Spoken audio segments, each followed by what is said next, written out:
toutes et tous d'être venus donc ce soir pour... je vais l'allumer celui-là. Bonsoir.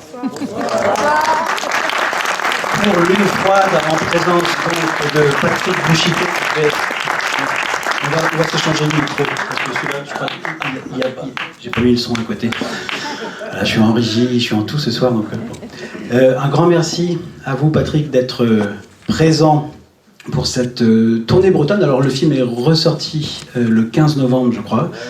Donc, vous avez déjà commencé une petite tournée en France, mais la Bretagne, c'est la première date ce soir. Donc, il y aura Quimperlé demain, Saint-Renan et Morlaix. Donc, si vous connaissez des gens un peu frustrés qui n'ont pas pu venir ce soir, ils peuvent encore aller à Quimperlé demain, par exemple. C'est pas très loin. J'avais fait Nantes, et puis, comment ça s'appelle, Douarnenez. Donc c'est vrai que c'est un film qui a une couleur assez spéciale ici à Lorient, et on l'a déjà entendu dans le public tout à l'heure. Il y a des histoires personnelles avec le film, donc je pense que l'échange qui suivra sera passionnant, mais je vous laisse la parole quand même un petit peu. D'abord, merci d'être venu. Que vous dire, je ne veux pas dévoiler. Est-ce qu'il y en a qui l'ont déjà vu, le film? Vous pouvez me dire. Ah oui, il y en a beaucoup. C'est assez étonnant parce que toutes les projections que j'ai faites, il y a beaucoup de personnes qui viennent revoir le film 32 ans après. Alors, que vous dire, comme vous le savez, c'est un film qui est né d'un court-métrage, puisque vous verrez, la fin du film, c'est le court-métrage que j'avais tourné 2 ans avant avec Stévenin à Etel. Et alors, après, pour le long-métrage, je cherchais mes décors.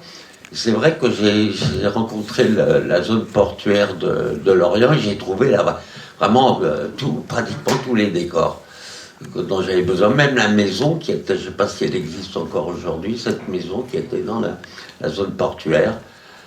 Voilà, après on en parlera plutôt, je vous laisse voir le film puis on en parlera après. Voilà, mais enfin ravi d'être là et de l'accompagner. Voilà, bon alors on parlera de tout ça après. Hein. Bonne projection.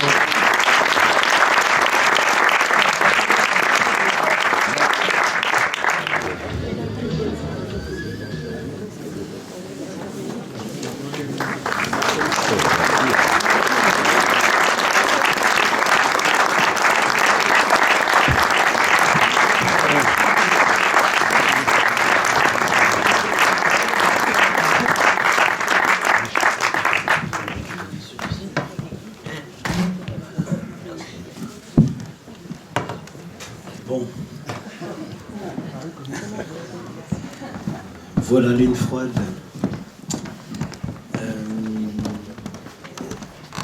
On va vous passer bien sûr le micro et la parole si vous avez des questions, mais avant ça, donc rappelez que, en effet, mais vous connaissez Patrick Bouchité, mais donc acteur, réalisateur, mais pas de beaucoup de films, hein, c'est deux ou 3 films, doubleur aussi, on le voit d'ailleurs, les qualités de doublage, de détournement aussi, et ça a un lien avec ta carrière aussi, de la vie privée des animaux, on en reparlera sans doute tout à l'heure, mais c'est donc une carrière d'acteur, à peu près 100 films confondus entre cinéma, télévision, à peu près 50-50 presque entre les deux.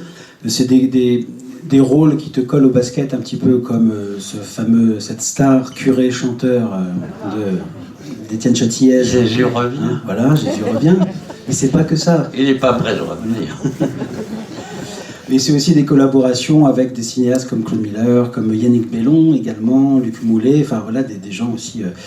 Et puis ce film qui arrive à peu près 20 ans après tes débuts d'acteur, environ, dans les débuts des années 70, donc tu commences avec ces très beaux films aussi que sont La meilleure façon de marcher et Le plein de super. Et je cite ces 2 films parce qu'on commence Lune froide avec une dédicace qui est à Patrick Devers et à Xavier Saint-Macary, voilà, qui sont les acteurs du Plein de Super et de... Oui, qui étaient 2 amis assez proches, intimes, je dirais, et qui auraient pu jouer aussi ces personnages-là. Voilà, c'était une façon de leur dédier un peu cette aventure. Des personnes qui ont marqué aussi, qui t'ont... Oui, j'avais rencontré Devers à travers la meilleure façon de marcher. Et Xavier à travers le plein de super. Ouais. Donc, Lune froide, un film qui a sa sortie donc en 90-91, qui est sélectionné à Cannes. Voilà, en compétition à Cannes. La première fois que j'ai vu le film fini, mixé, c'est dans la grande salle à Cannes. C'était très émouvant, évidemment. Mais la sortie du film est un peu moins émouvante, peut-être, non? Bah, la sortie du film, il y avait... La sortie de Cannes, de la séance de Cannes. Ah ouais, c'était assez tumultueux, c'était bien, quoi. Je me souviens de Lolo Brigida qui criait au scandale. C'est vrai qu'elle aurait pu jouer la morte, hein, parce que c'est très rebondi, Lolo. Et donc le film fait quand même donc scandale à sa sortie. Oui, enfin, ça avait un peu remué, quoi. C'était au début, c'était le deuxième jour du festival. Voilà, donc... Oui, c'était intense. Et au fil des années, 20 ans, non, 32 ans après, ah, oui. Là on a un film qui est devenu un film culte, un film, une sorte de classique du cinéma. Alors peut-être encore plus à Lorient. Peut-être plus à Lorient, oui, c'est comme le décor du film, pour sa grande partie, parce que le début du film a été tourné à Bauduc, qui était au bout de la Camargue, près du phare de Bauduc.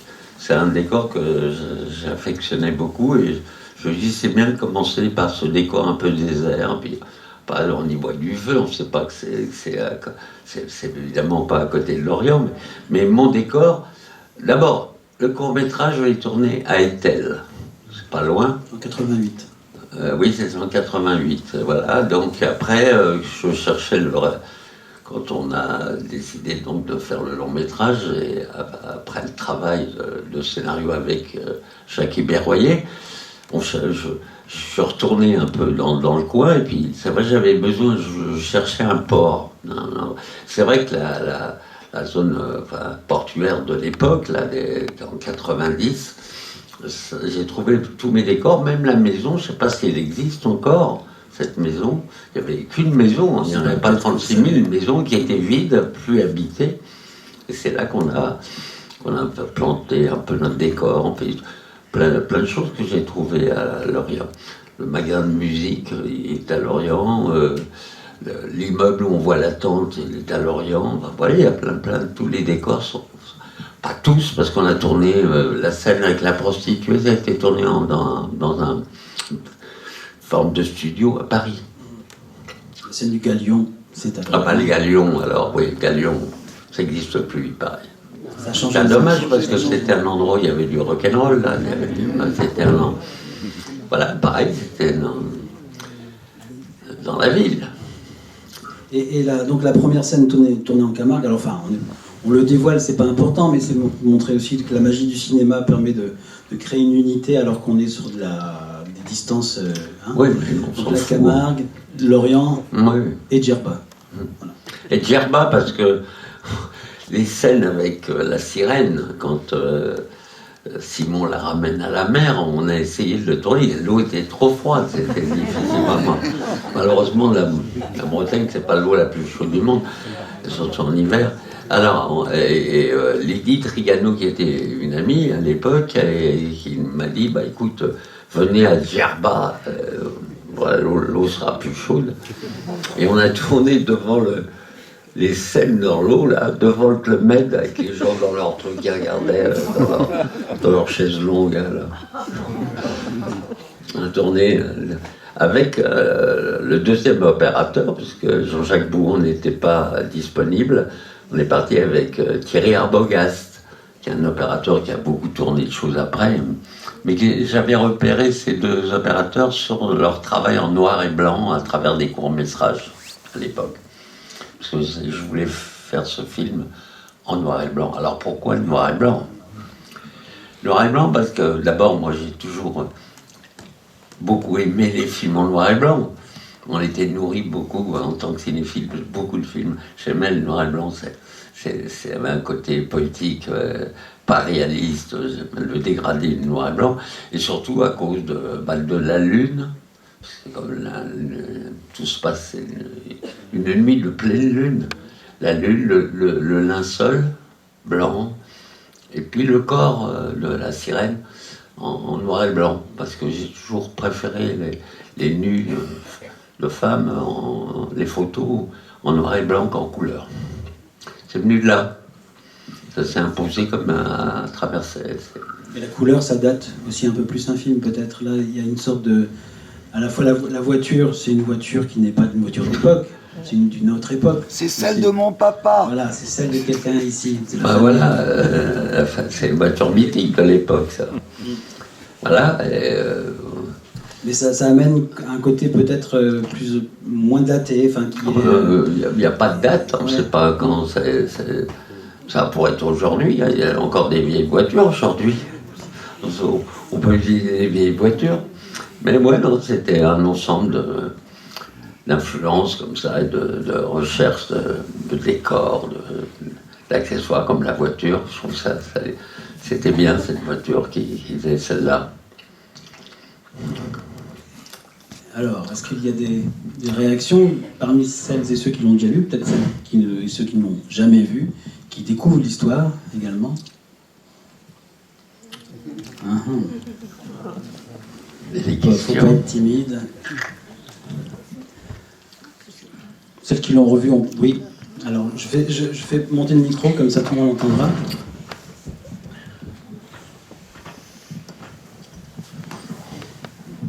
Merci. Bonsoir. Moi, j'ai vu l'influence des valseuses.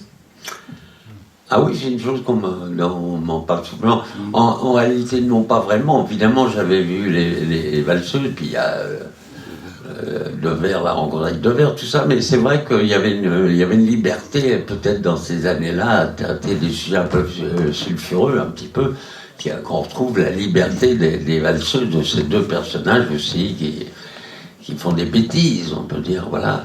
Oui, il y a ce ton-là, c'est un peu un road movie, hein. Il se balade à travers des endroits différents du coin, et il y a ce côté un peu, vous voyez, c'est pas si éloigné que ça, il y a des influences. Moi, j'ai eu des influences multiples à travers le cinéma, mais celle-là, elle n'est pas à négliger, c'est sûr.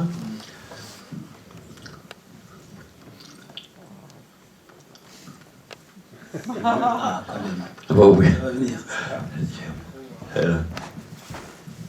Ouais, j'ai une question, bonsoir. Jean-François Stévenin, comment ça s'est fait, en fait, là? Ah ben Jean-François, d'abord, il ne faut pas comprendre que le film a commencé avec ce court-métrage, hein, la fin du film. Et alors, à l'époque, j'avais adapté moi tout seul la nouvelle de Bukowski. Il faut vous dire que qui a lu cette nouvelle d'abord? Qui a lu les nouveaux contes de la folie ordinaire? Donc voilà, donc vous savez que c'est la première nouvelle de voilà. C'est vrai que cette nouvelle-là je l'avais gardée vraiment en mémoire, et quand j'ai eu envie de faire un court-métrage, je me suis dit c'est le sujet qui me convient. Mais vous vous souvenez, dans la nouvelle de Bukowski, c'est pas pareil, hein. Il n'y a pas d'affectif du tout, ils se font j'allais dire, la morte et la ramènent à la viande pour les requins, il n'y a pas d'affectif.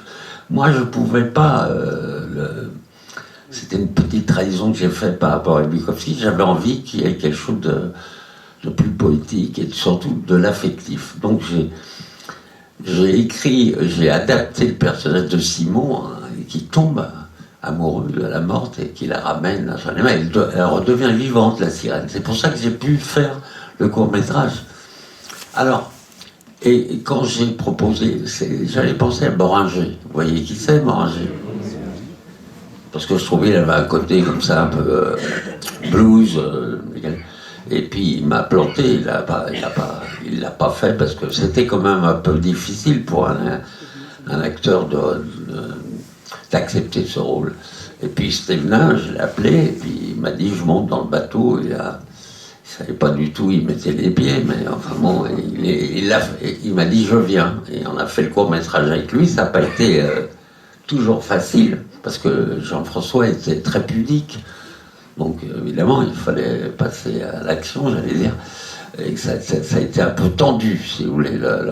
Mais ça m'a donné envie, justement, de développer un peu les rapports de ces deux personnages et d'en faire un long.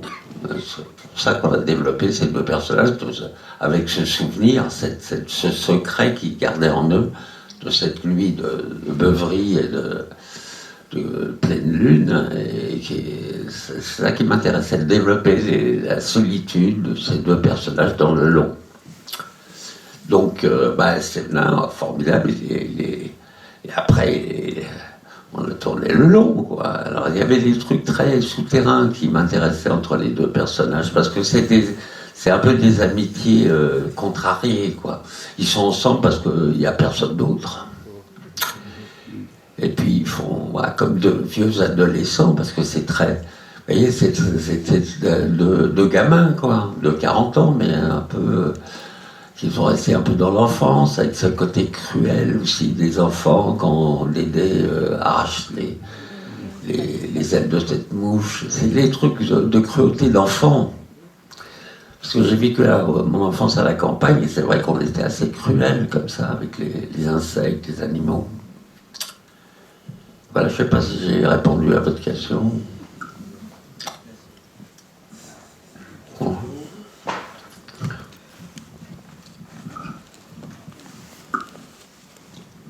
Oui, bonsoir. Ce que je trouve formidable dans le film, c'est ce mélange entre comédie et tragédie, c'est-à-dire qu'il risque la mort assez souvent. Et donc le titre du livre de Bukowski, c'est Contes de la folie ordinaire. Les nouveaux contes. Il y a deux ouvrages de nouvelles très courtes d'ailleurs souvent chez Bukowski. Alors je ne connais pas bien l'œuvre de Bukowski, mais il me semble que lui, cet homme, je ne sais pas si c'est ses parents ou ses grands-parents qui ont quand même disparu dans la Shoah, je crois, en Allemagne. Et je ne sais pas si cette dimension de cette vie tragique, que ce risque de la mort, peut-être est en rapport quand même avec son histoire, parce qu'il raconte, et l'alcoolisme de sa vie, qui lui permet de créer de belles choses. Je ne sais pas si vous aviez ça à l'esprit aussi un petit peu quand vous avez fait le film. Moi, la lecture de Bukowski, après avoir lu dans les années 70 ce premier ouvrage de lui, après j'ai lu d'autres choses, Woman, le Possier, enfin ce qu'il a écrit. Bon, moi, c'était j'affectionnais particulièrement à cette époque tous ces auteurs américains, Shelby, Fante, Burroughs, tout ça, ça me parlait, je me retrouvais. Et d'ailleurs, on peut noter que c'est des auteurs qui ont été plutôt affectionnés et compris par les Européens. Bukowski a été adapté aussi en Italie par Ferreri, vous voyez, mais pas beaucoup. Les Américains n'ont pas touché à ces auteurs-là. Il y a eu Shelby, il y a eu des adaptations, mais c'est pas des auteurs qui étaient très connus aux États-Unis. J'étais assez surpris quand j'ai fait un peu les recherches de droit. Enfin voilà, j'ai bien aperçu qu'aux États-Unis, Bukowski n'était pas très connu.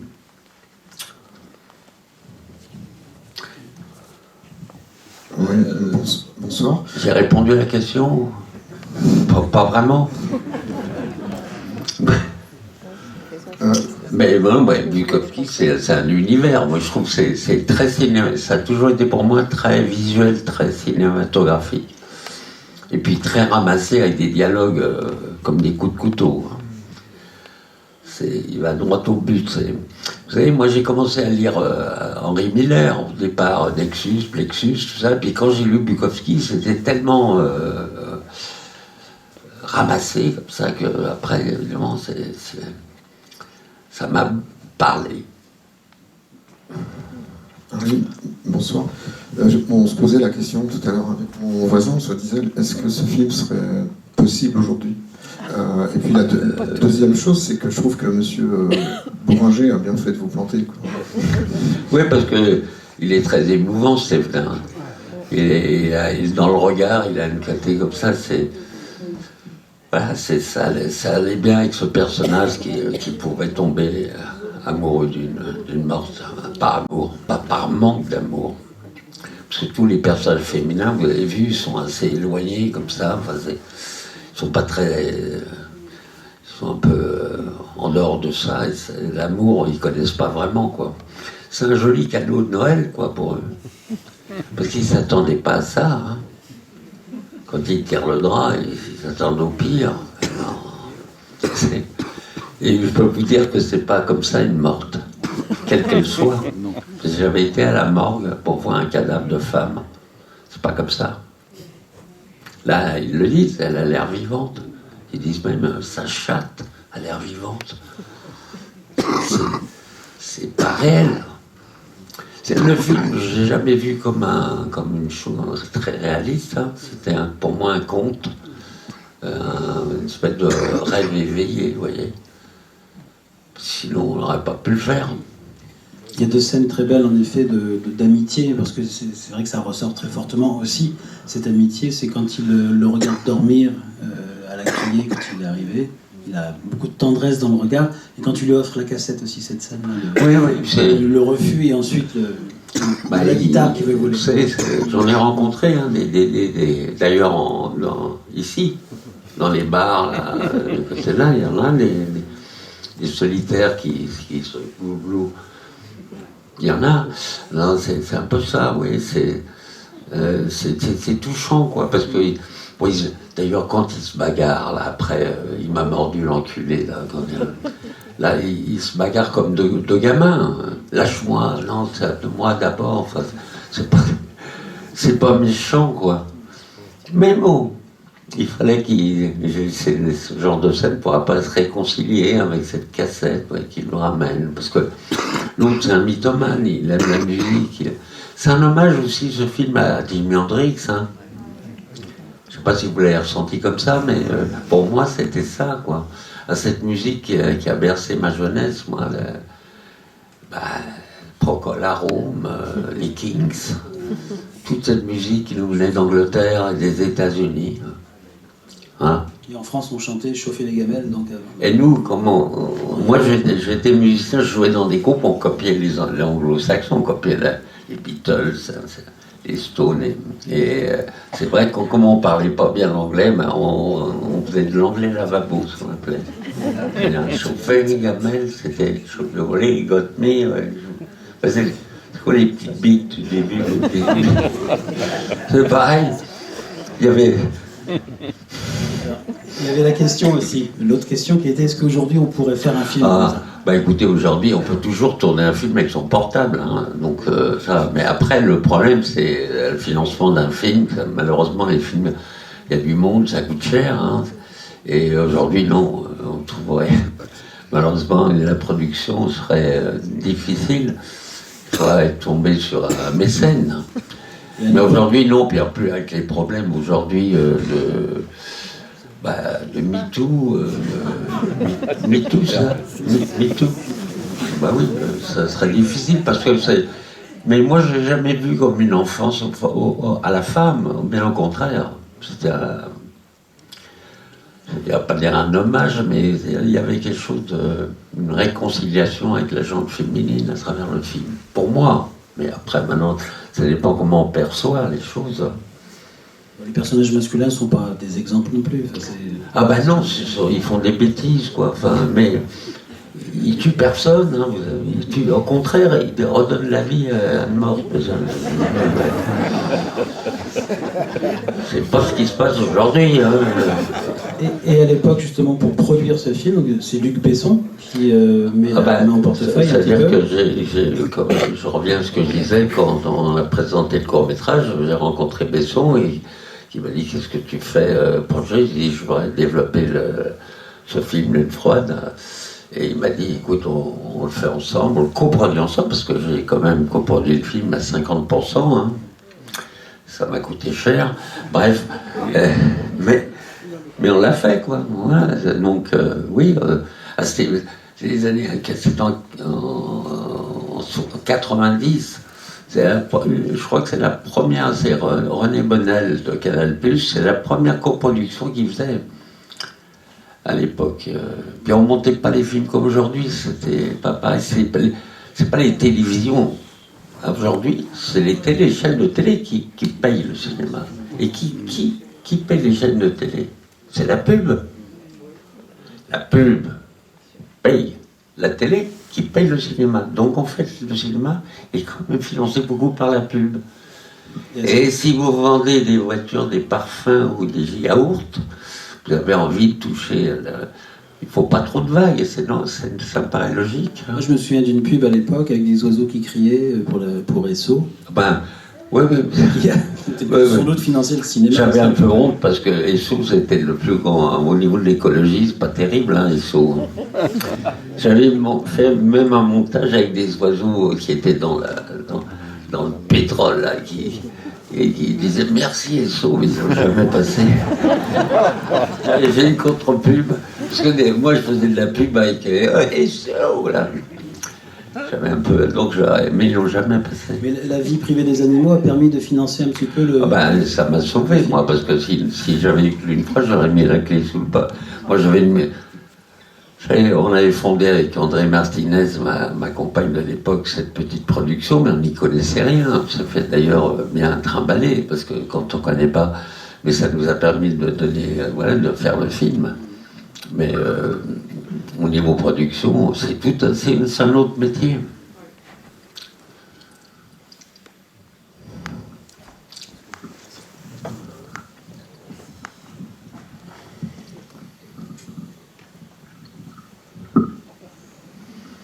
Bonsoir.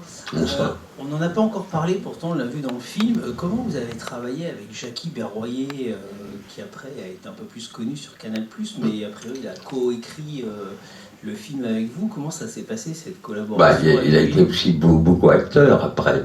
Oui. Là, il n'avait pas encore fait beaucoup l'acteur là, quand il joue le curé. Là. Non, parce que je connaissais Berroyer à travers ses romans, ce qu'il avait écrit au début. Et puis il faisait partie de cette bande dont je parlais, là, Yann Dedet, tout ça, la bande. Et puis on parlait beaucoup de musique, parce on allait voir des concerts, tout ça. Puis comme je cherchais quelqu'un pour écrire le scénario, bon, voilà, on a décidé on l'a écrit assez vite.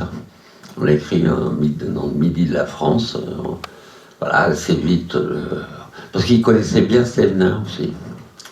Voilà, et puis à travers déjà les personnages qui existaient à travers le court-métrage, voilà, on a écrit les scènes, chacun a amené des choses différentes à travers Et il y a une deuxième nouvelle aussi de Bukowski qui est adaptée dans le film, c'est la scène avec la prostituée, avec l'histoire que moi j'ai adaptée à la fin n'existait pas dans la nouvelle, mais toute la scène avec le frère qui a derrière, à côté de lui, là, qui lui passe la bouteille, tout ça, c'est dans Bukowski, mais simplement la fin, là, quand elle se retourne avec le God Michel, olé, là, c'est un peu inventé, ça. Mais là, Stévenin avait vraiment été la générosité, c'était pas évident hein, de jouer ça pour lui. Et il l'a fait avec beaucoup de générosité. Donc oui, c'est un travail d'écriture après. Vous avez écrit un scénario, on porte à des scènes, on les dialogue. Et on s'est partagé ce travail d'une façon très libre.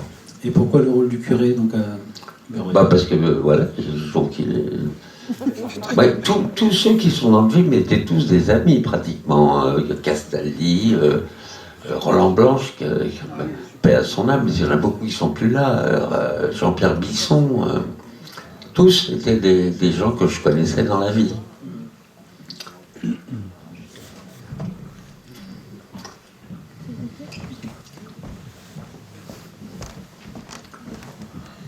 Bonsoir. Déjà, j'aurais voulu savoir si c'est sa première sortie. Il marche mal le micro, quoi. Ah oui. Comment il avait été accueilli par le public à sa première projection? Écoutez, c'était partagé. C'était partagé. Vous savez, les gens qui n'aiment pas, ils s'expriment moins que ceux qui apprécient. Hein, c'est toujours pareil. Donc on a plus d'écho de choses.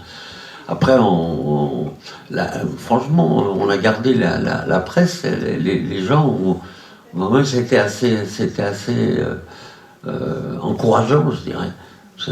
C'était partagé, mais bon, voilà, c'est pas mal passé à ce niveau-là. Enfin, il n'y a pas eu de... Non, c'était plutôt positif. Et pourquoi le ressortir Alors pourquoi le ressortir? C'est, bon, vous savez, un film aujourd'hui, s'il n'est pas numérisé et restauré, ben, il meurt, hein, plus personne ne le voit. Vous voyez plus beaucoup de films avec les bobines de l'époque, hein, en 35, il n'y en a plus. Donc il faut les restaurer pour pouvoir au moins qu'ils revivent, quoi. Parce qu'un film qui n'est pas vu, ben, il meurt. Puis les films, ça nous survit. Hein. On voit des films, il n'y a que des gens qui sont plus là. Et les films, ils restent vivants. C'est le plaisir de le revoir, voilà, pour ceux qui... Puis je pense que quand on revoit des films qui nous ont plu, on y voit d'autres choses. C'est pas la même lecture. Bonsoir Patrick. Moi j'ai vu le film En 91. En 91 ici à Lorient. Et bien sûr c'est un film qui m'a touché, qui m'a marqué. Et j'ai voulu le faire voir à des amis. Et on le trouve nulle part. Sur Canal+, Netflix, tout ça. Impossible de le trouver. Oui, je sais, bah, Netflix, malheureusement, non, c'est pas le genre de film qu'il y a sur Netflix. Oui, non, mais moi, il va sortir là, donc maintenant avec la restauration, l'image, peut-être pas, vous l'avez peut-être pas vu dans les meilleures conditions là, mais je sais que le DVD et le Blu-ray qui va sortir, au moins ça fait, parce que vous savez, Lune froide, il y a beaucoup de gens qui l'ont vu en DVD, hein. Beaucoup. Et c'est pas pareil que de le voir en salle, c'est autre.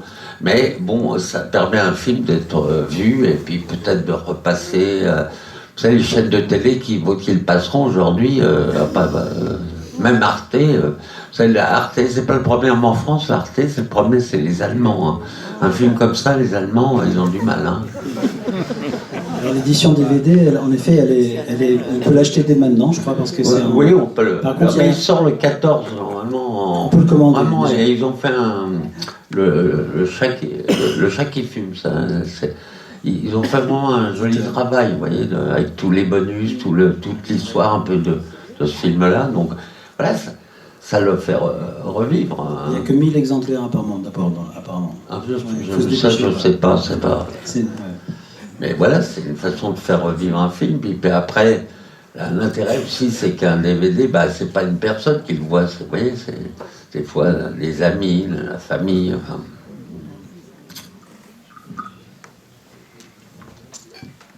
Bien. Est-ce qu'il y a encore des remarques? Vous êtes encore sous le choc.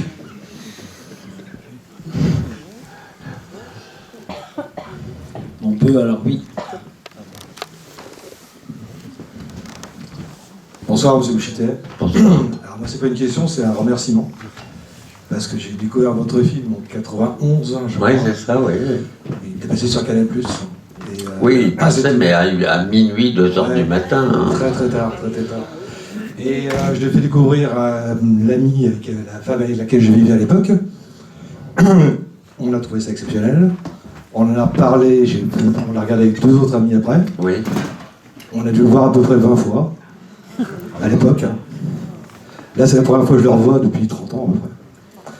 Et en fait, le remerciement, c'est ça, c'est que beaucoup des expressions du film, etc., mon meilleur ami, j'appelle le père, et c'est passé dans notre langage courant, en fait. Beaucoup d'expressions du film. Donc, tant mieux pour le film. Ouais. Merci à vous. Et c'est un grand honneur de vous voir. Écoutez, vous savez, un film, on en voit tellement, hein, on est tellement abreuvé d'images que s'il nous reste un souvenir, une scène, quelque chose qui reste gravé dans c'est bien. Moi, j'ai toujours fonctionné comme ça, j'ai vu beaucoup de films, il y a des choses qui nous restent comme ça. Pourtant, on en consomme beaucoup d'images. Hein. Voilà, donc tant mieux.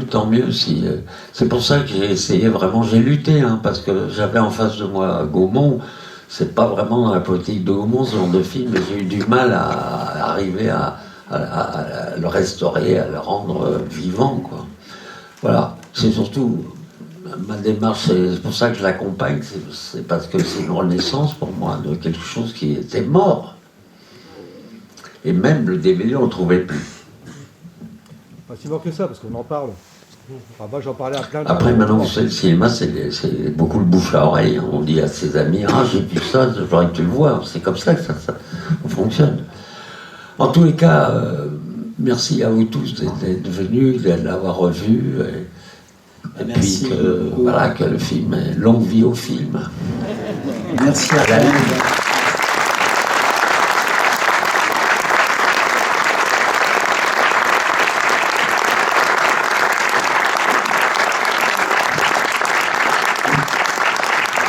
Comme je le disais tout à l'heure, le film continue sa tournée en Bretagne. Donc si vous avez des amis à Saint-Ronan, à Morlaix, vous pouvez leur dire que le film arrive bientôt chez eux. Demain à Quimperlé.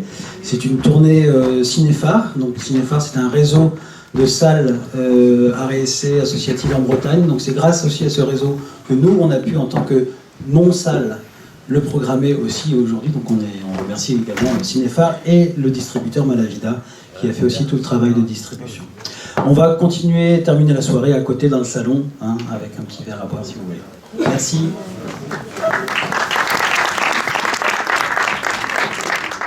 Jamais vu ça, hein.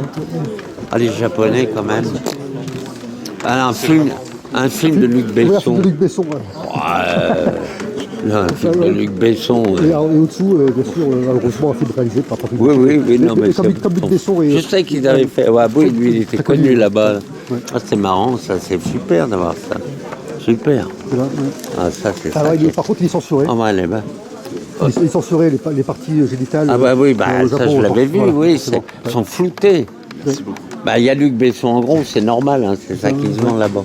Luc Besson. Lune froide, hein, d'accord. Non, je vais vous montrer. Je pourrais faire une photo, ah, oui, ça vous dérange pas de souci. On va le faire de... Pas de souci. Je vais faire la photo. Ah, oui. C'est incroyable, c'est vendeur ça. Et là-bas, ils sont juste... Ah oui, c'est uniquement pour vous, vous voyez. Là, j'ai beaucoup de tendance pour Jackie Berroyer. Ah oui, bah oui. Merde, il y a la lumière qui me... Non, c'est pas vous. Attends. C'est là-bas. Non. Ouais. Ah ben, c'est un expert du cinéma.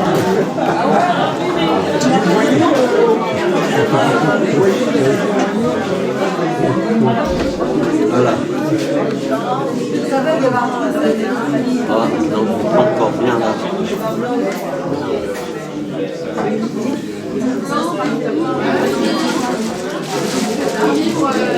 Mal là. Côté. Oh, c'est incroyable ce truc-là. Hein? Merci. Hein? De rien. Est-ce que vous pouvez me le vite casser, s'il vous plaît? Oui. Je vais le mettre. Oui, alors en dessous là. Oui, sur la partie qui est blanche, comme ça.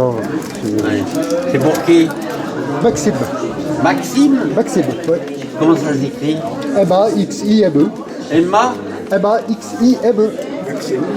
Ah oui, Maxime. Voilà. Putain, ça marche pas. Ça marche pas. Voilà.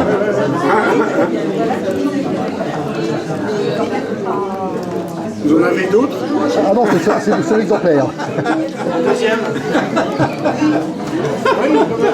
Voilà. Merci. Pas une photo, pas une vidéo, mais en tout cas, merci.